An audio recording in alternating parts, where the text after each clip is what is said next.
নমস্কার বন্ধুরা, তিয়াশাস রেসিপিতে সকলকে স্বাগত জানাই।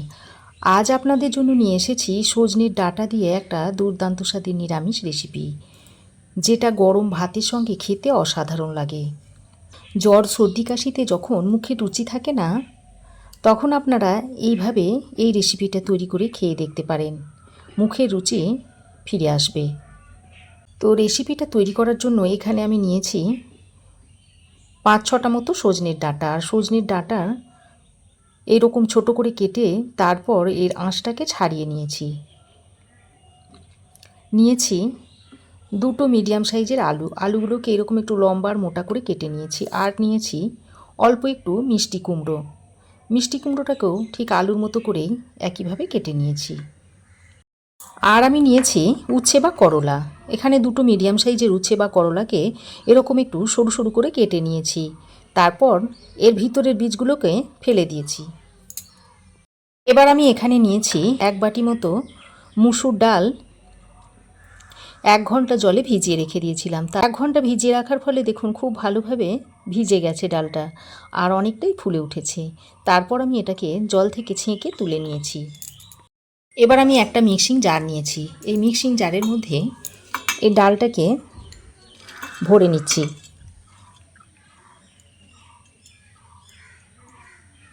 আর সঙ্গে একটা কাঁচা লঙ্কা দিয়ে দিচ্ছি। আপনারা যে যেমন ঝাল খান সেই অনুযায়ী লঙ্কাটা দিয়ে নেবেন। এই লঙ্কাটা যেহেতু ঝাল রয়েছে তাই আমি একটা লঙ্কাই দিয়েছি। জল ছাড়া এটাকে এই রকম একটু দানা দানা করে বেটে নিয়েছি। ডাল বাটাটাকে আমি একটা বড় বাটির মধ্যে ঢেলে নিয়েছি। এবার আমি এর মধ্যে ওই উচ্ছে বা করলাটা দিয়ে দিচ্ছি। সঙ্গে দিয়ে দিচ্ছি অল্প পরিমাণে একটু নুন, অল্প পরিমাণে একটু হলুদের গুঁড়ো দিয়ে দিচ্ছি, আর দিয়ে দিচ্ছি একটু কালো জিরে। এবার নুন, হলুদ, কালো জিরেটা দিয়ে উচ্ছে আর ডালটাকে একসঙ্গে ভালো করে মেখে নিচ্ছি। ডালটা বাটার সময় জল দেবেন না, জল দিলে পাতলা হয়ে যাবে, তাহলে বড়াগুলো শেপটা দেওয়া যাবে না। তো দেখুন মিশ্রণটা আমি রেডি করে নিয়েছি। এবার আমি একটা ছোট বাটির মধ্যে নিয়ে নিচ্ছি 1/2 চামচ মতো সর্ষে, 1/2 চামচ দিয়ে দিচ্ছি গোটা জিরে, 1/2 চামচ দিয়ে দিচ্ছি কালো জিরে, আর অল্প একটু আদা দিয়ে দিচ্ছি। এবার এই সব কিছুকে আমি শিলেতে করে বেটে নেব, আর একটু জল দিয়ে মিহি করে বেটে নেব। যেহেতু অল্প একটু মশলা তাই আমি শিলেতে করে বেটে নিচ্ছি। আপনারা চাইলে মিক্সিতেও বেটে নিতে পারেন, তবে সেক্ষেত্রে মশলাগুলো দিয়ে মিক্সিটাকে প্রথমে শুকনো অবস্থায় একবার ঘুরিয়ে নিয়ে তারপর জল দিয়ে মিহি করে বেটে নেবেন।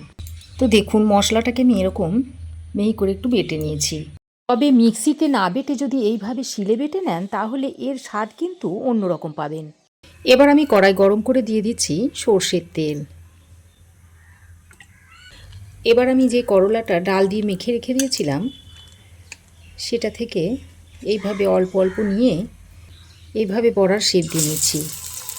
আর ডালটাকে একটু মোটা করে বেটে নেবেন, তাহলে বড়ার শেপগুলো ভালোভাবে দেওয়া যাবে, ছড়িয়ে যাবে না। আর ডালে যদি জল দিয়ে বাটেন তাহলে বড়ার শেপগুলো দেওয়া যাবে না, ছড়িয়ে যাবে বড়াগুলো। বড়ার এক সাইড ভাজা হয়ে গেলে বড়াগুলোকে এইভাবে উল্টে দিতে হবে। আর দেখতেই পাচ্ছেন বন্ধুরা, বড়াগুলোকে আমি খুবই কম তেলে ভেজে নিচ্ছি। আর যারা উচ্ছে বা করলা খেতে চায় না তাদের এইভাবে বড়া করে দেবেন, দেখবেন চেটে পুটে খেয়ে নেবে। তো বড়াগুলো আমি উল্টে পাল্টে লালচে করে ভেজে নিয়েছি। এবার আমি এই বড়াগুলোকে তুলে নিচ্ছি। একইভাবে বাকি বড়াগুলোকেও ভেজে নিচ্ছি। আর এরকম মুচমুচে করে ভেজে চা বা কফির সঙ্গেও আপনারা খেতে পারেন, খেতে অত্যন্ত সুস্বাদু লাগে। তো এই বড়াগুলোকেও আমি তুলে নিচ্ছি।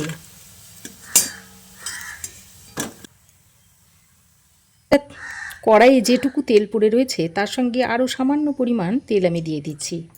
এবার এই তেলের মধ্যে দিয়ে দিচ্ছি একটা শুকনো লঙ্কাকে 2 টুকরো করে, আর অল্প পরিমাণে একটু কালো জিরে ফোড়ন দিয়ে দিচ্ছি। এবার ফোড়নটা ফুটে উঠলে আর ফোড়ন থেকে সুন্দর একটা গন্ধ ছাড়লে এই পর্যায়ে কেটে রাখা আলুগুলোকে দিয়ে দিচ্ছি।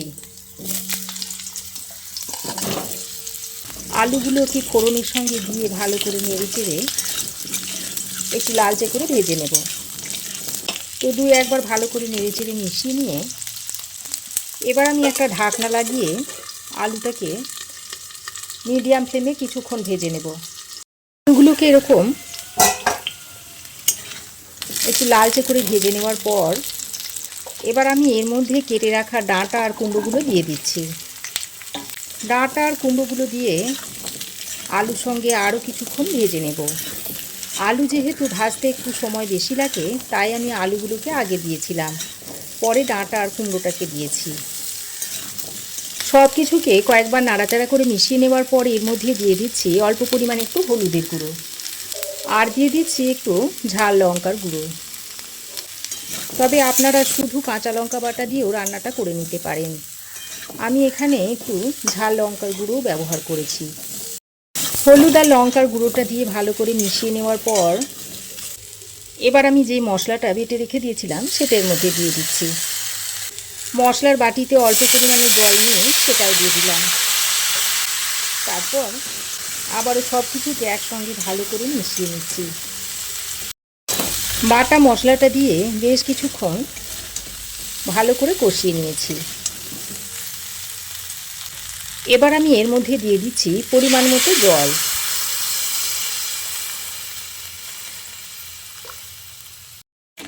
ডাঁটা আলু কুমড়ো সব কিছু যাতে ভালোভাবে সেদ্ধ হয় সেই পরিমাণ অনুযায়ী আমি জলটা দিয়ে দিয়েছি। আমি এখানে গরম জল ব্যবহার করেছি। যে কোনো রান্নাতে যদি এইভাবে গরম জল ব্যবহার করা হয় তাহলে রান্নার স্বাদও যেমন বাড়ে তেমনি রান্নাটা তাড়াতাড়ি হয়েও যায়। তো জলটা দিয়ে ভালোভাবে নেড়েচেড়ে মিশিয়ে নিয়ে এখন আমি এর মধ্যে পরিমাণ মতো নুন আর স্বাদ অনুযায়ী একটু চিনি দিয়ে দিচ্ছি। নুন আর চিনিটা দিয়ে ভালোভাবে মিশিয়ে নিয়ে এবার একটা ঢাকনা লাগিয়ে 6-7 মিনিট মতো রান্না করে নিচ্ছি। ঢাকা দিয়ে আমি 6-7 মিনিট মতো রান্না করে নিয়েছি। আর দেখুন আলু ডাঁটা কুমড়ো সব কিছুই ভালোভাবে সেদ্ধ হয়ে গেছে।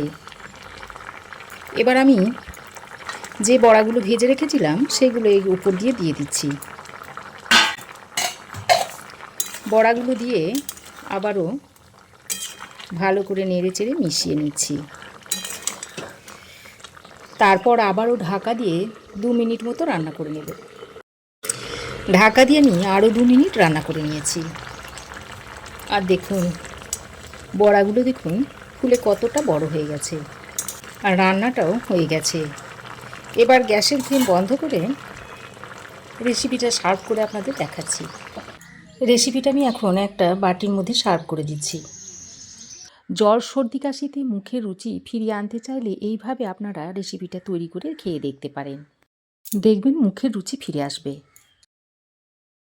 তো দেখুন তৈরি হয়ে গেল দুর্দান্ত স্বাদের নিরামিষ সজনে আলুর ডাঁটার রেসিপি।